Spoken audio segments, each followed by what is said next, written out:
उंची अथॉरिटी जी आहा they are all silent because they have been dictated आनी हो प्रमोद सावंताचो सरकारूय सायलंट आहा. हिंगा एमपीटीन जे वायलेशन जाता त्या पद्दतीन आमचे रिवर नॅशनलायजेशन जालें आनी आमच्या जे जावं Zuari Chapora Sal Cumbarjua today we don't have rights in these rivers and जे मोनोपली हे कोतले हाल्या इट इज हूंय ना हूंय आमचे एनवायरमेंट पाड घालपाक हे अदानी हिंगा मुखार सरलेले आहाय.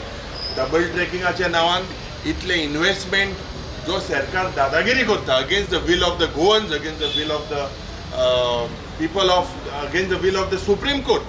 This is clear-cut violations done by Adani.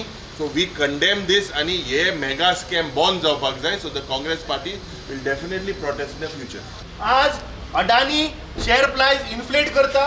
ह्या देशातले जे एसेट्स आसा पोर्ट आसतले एअरपोर्ट आसतले रेल्वे आसतले सगळं हडप करतलो आणि फाल्यां आमकां मजबूर करतलो की प्रत्येक गोष्टीक आमकां पयशे दिवचे पडटले. सो म्हाका दिसता जिओ मोबायल जो आसा हाजें उदाहरण आमी घेवपाक जाय आनी हीच गत फुडें अडानीची जातली. सो हे जो आज अडानीचो जो स्कॅम जाला जे सेबी चेअरमॅनान जे घोटाळा केला वी कंडेम दीस एक्ट आनी we demand for a JPC on this Adani scam. जो हिंडनबर्ग रिपोर्ट जो भायर आयला त्या बेसिसाचेर आमचो काँग्रेस पक्षाचो डिमांड आसा की हाचेर जेपीसी जावपाक जाय.